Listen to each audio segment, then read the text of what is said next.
गुरुजी के यहाँ पर कुछ बच्चे शिक्षा ग्रहण किया करते थे। एक दिन गुरुजी का अपना पानी पीने का मटका टूट गया। अब मिट्टी का तो होता ही है, टूट भी जाता है। उन्होंने एक शिष्य से कहा कि ये 20 रुपए लो और पानी का एक मटका ले आओ। शिष्य बाजार गया, दुकानों पर मटका पूछने लगा, पर जिस दुकान पे पूछता वह कह देते कि हम मटका नहीं रखते। बहुत देर घूमते घूमते जब हो गए, समय काफी बीतने लगा, 3-4 घंटे बीत गए। तब गुरुजी ने एक दूसरे शिष्य से कहा कि वह आया नहीं अभी तक, एक काम करो, तुम एक मटका और ले आओ। चलो वो ले आएगा तो वह भी काम आ जाएगा, और तुम जाना और ये 20 रुपए ले जाना। उन्होंने दूसरे शिष्य को दे दिए। दूसरा शिष्य पास के ही गांव में गया। गांव में मटके बनाया करते थे। कुंभकार के यहाँ से उन्होंने एक मटका लिया और उन्होंने कहा कि हमारे गुरुजी ने यह मटका मंगवाया है, टूट गया पानी का मटका। गुरुजी का जब उन्होंने नाम लिया तो उन्होंने पैसे लेने से इनकार कर दिया और उन्होंने कहा कि मटका तो ले जाइए, पर पैसे मैं नहीं लूंगा।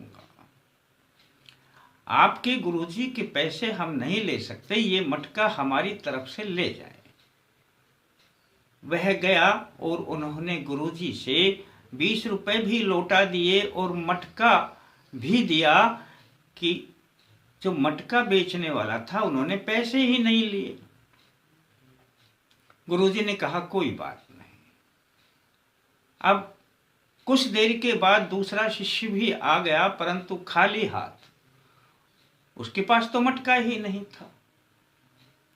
गुरुजी ने कहा मटका नहीं लेकर के आए। तब उस शिष्य ने कहा गुरुजी मैंने बाजार में हर जगह पूछा, कहीं मटका दिखाई ही नहीं दिया, मिल ही नहीं रहा था, और आपके दिए हुए 20 रुपए भी आने जाने में बाजार में खर्च हो गए, रास्ते में किराया लग गया। अब मटका भी ना मिला और पैसे भी चले गए। यही हाल हुआ करता है दोस्तों ना समझी का। गुरुजी ने कहा कि केवल पढ़ाई ही सब कुछ नहीं है, विद्या ग्रहण करने के साथ साथ में सामाजिक ज्ञान का होना भी बहुत जरूरी है। ये सब बातें मैं आपको क्यों बता रहा हूं दोस्तों, आज हम इसी ज्ञान के पीछे हम अपनी जो पाने की कोई तमन्ना होती है, किसी चीज को ग्रहण करना चाहते हैं, उससे वंचित रह जाते हैं, क्योंकि हम वहां पर वो चीज मांगते हैं जहां पर वो चीज है ही नहीं। आज मैं आपको बताऊंगा दोस्तों, ये जो चतुर्थ नवरात्रि आ रही है, इसमें ये नवरात्रि मां कुष्मांडा के नाम है, यानी कि चतुर्थ नवरात्रि की देवी हैं माता कुष्मांडा, जिनका स्थान सूर परिवार के बीचों बीच है। 8 भुजाओं वाली, स्वर्ण के समान कांति वाली और शेर पर सवार हैं। दोस्तों इनका सूर्य और बुध पर अत्यधिक प्रभाव रहता है, यानी कि जो मां कुष्मांडा की पूजा या मंत्र करता है और मां से कोई चीज मांगता है, यदि सूर्य और बुध के बारे में यदि वो कोई भी अपनी इनसे कृपा प्राप्ति की या कोई मांग ऐसी करता है जो इनसे संबंधित हो, तो उसका तुरंत फल मिलता है, क्योंकि यह उनके अधिकार क्षेत्र में आता है। और आप जहां से मांगे, जहां पर कोई चीज है ही नहीं, तो आपको कैसे मिलेगी। आज मैं छोटा सा यही एक उपाय बताऊं कि आपके ऊपर सूर्य और बुध की बराबर कृपा बनने लगेगी। सूर्य से आपके रोग दूर होंगे, आप में बल की प्राप्ति होगी, आप में आत्म बल बढ़ेगा और बुद्ध से आपको वैचारिक शक्ति मिलेगी और आपकी बुद्धि प्रबल होगी और आप कोई भी व्यापार करते हैं तो उसमें लाभ होना शुरू हो जाएगा। और उपाय बड़ा आसान हुआ करता है दोस्तों, बस आपने करना क्या है। इससे पहले कि मैं आपको ये छोटी सी बात बताऊं, बस आपसे यही अनुरोध है कि आप कमेंट्स में जय माता दी, जय सिया राम, हर हर महादेव, जो आपको अच्छा लगे लिख दें दोस्तों, यहां से भी कृपा आती है। वीडियो को लाइक कर दें दोस्तों। चतुर्थ नवरात्रि यह इसी रविवार को आ रही है और आज है द्वितीय नवरात्रि। आज शुक्रवार है, फिर शनिवार और रविवार को चतुर्थ नवरात्रि माता कुष्मांडा का दिन है।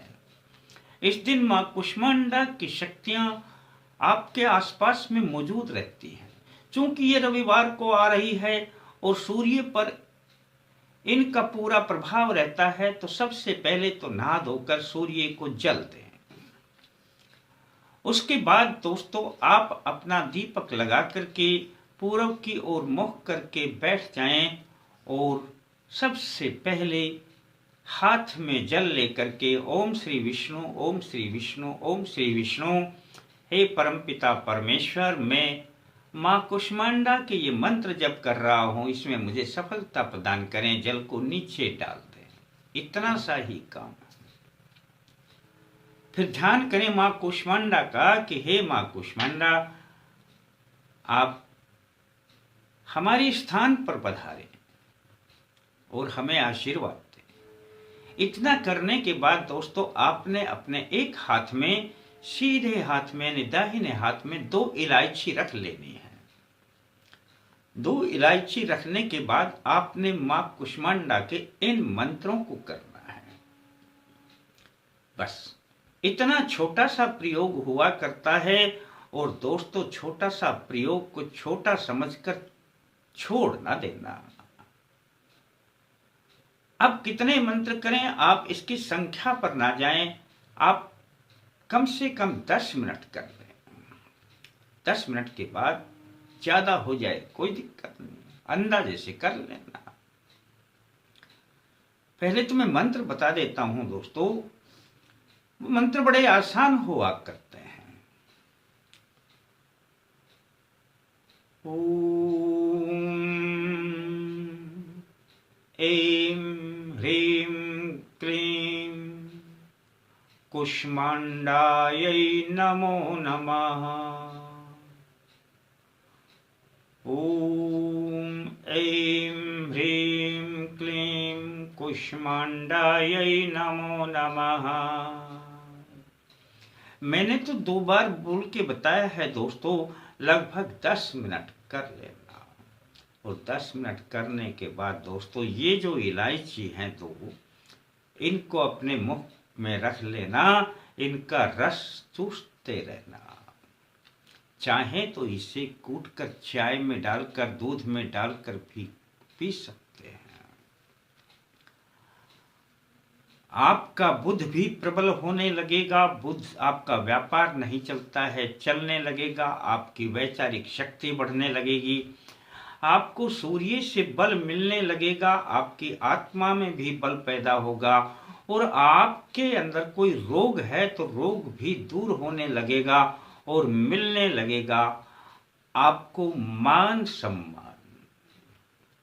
दोस्तों छोटा सा प्रयोग और इतने फायदे। आपको यदि लगता है कि मुझे कर लेना चाहिए, मन मानता है, तो जरूर करें और इसका लाभ उठाएं। अच्छा लगता है तो किसी को जरूर बताएं। किसी ने सब्सक्राइब न किया है तो सब्सक्राइब करके घंटी का बटन दबा करके आल लिखा है तो उसको टच कर दें। फिर मिलते हैं दोस्तों नए अंक के साथ। तब तक के लिए जय माता दी।